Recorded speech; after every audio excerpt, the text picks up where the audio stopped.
Pastor Fred Wolff also is not able to be with us because he has also joined the Lord. But we're very happy to have Mrs. Wolff with us. Let's see, where is Dorothy? Oh, right over there, right. We're very happy to have Mrs. Dorothy Wolff with us from Minnesota, right? She lives up in Northfield. We're very glad to have you here. Well,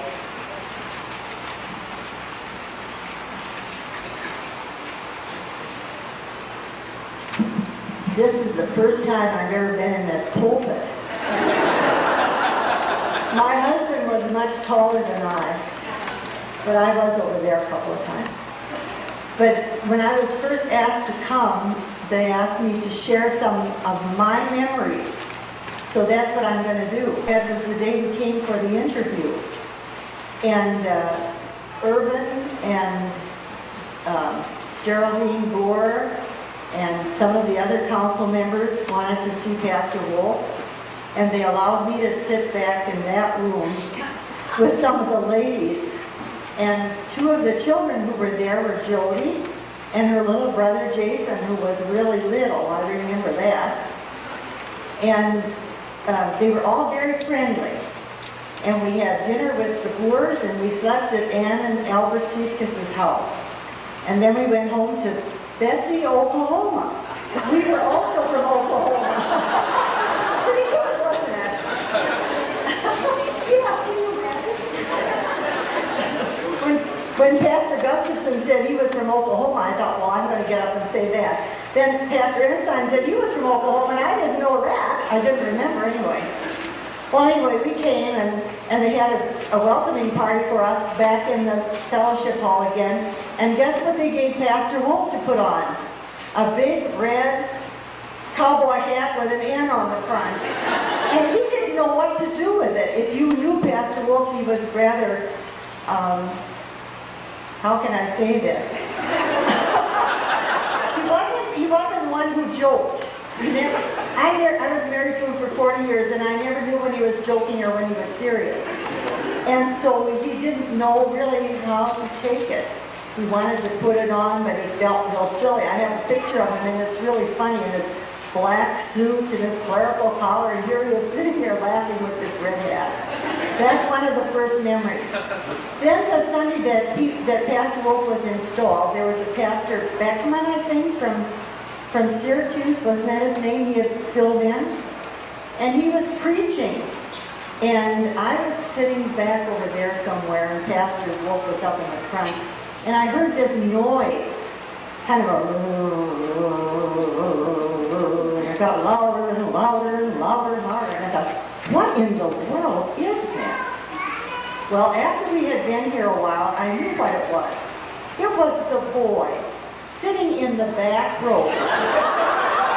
And they would do something with their feet on the floor.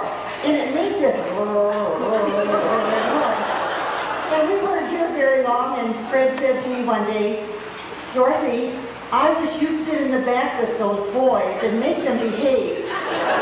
They're just terrible. They talk all the while I'm preaching, and it's beginning to get on my nerves. Will you sit back there? And I said, I'd rather not. Their parents ought to do it. And he said, well, no one else seems to notice it. But it really bothers me. Will you sit back there? So I did. And guess who I sat next to almost every Sunday?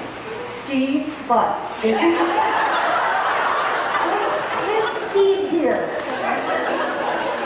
He isn't here. I'm broken-hearted. Well, when the church service started, I took my hymnal, and nobody in the pew took a hymnal. So I leaned over and I said to, I think it was Scott Ford, what did you come to church for? And he said, to worship. And so I said, well, let's get busy and worship. That was another thing when we came here, such wonderful men singing. You could hear the men sing. It was wonderful. So they all sang. Well, I did that for about 3 months. And then I said to Fred, I'm getting tired of sitting back there with those boys. And I think that maybe they'll behave. and I don't honestly remember if they did or not, but I didn't sit with them anymore. And oh, there are so many other memories that I have. I have memories of the little children that I taught in the beginner's class. Steve Hall, are you here? No? Where are my boys?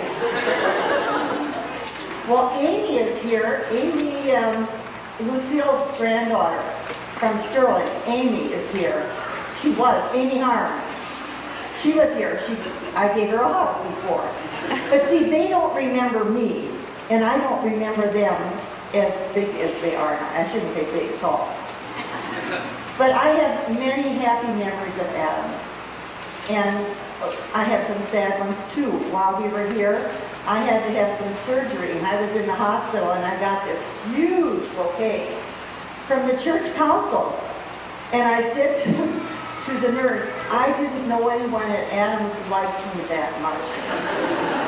So, you know, I really didn't know that. And then while we were here too, Pastor Wolff had to have some shock treatments on his heart. You remember that? Maybe a lot of you didn't know. We didn't tell everybody. And everything was just the same. It didn't do anything with the fibrillation, but he lived a number of years after that. But the thing that I remember the most was that I didn't make any really close friends until toward the end of the time we were here. And I was told that Austrian people from the northeastern part of Germany take a while to get to know you, and then after they know you, they really like you. So by the time I left, I had some good friends. And I stay with the Wolffs when I come. And that's always fun. And I enjoy it. But the thing that took the cake was the last Sunday we were here, and we stood in the back to shake hands, and people were crying, and people hugged us and said they were sorry we were leaving. And when my husband and I got in the car to leave, he said to me, Dor, my name is Dorothy, by the way, if I had known they liked us that much, I don't think I would have left. I was going to end with this, but I have one more thing.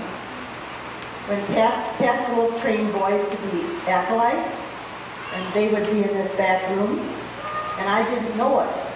But when I would come in and come down the side aisle and sit, my husband would say to the acolytes, here comes the queen bee. We can start the worship now.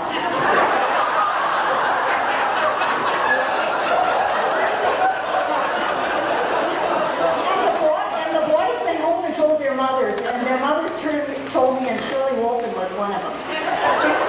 And you know, I was really mad at him, but everyone thought it was fun. So now the queen bee is going to go and sit down. I'm happy to be here. Thank you.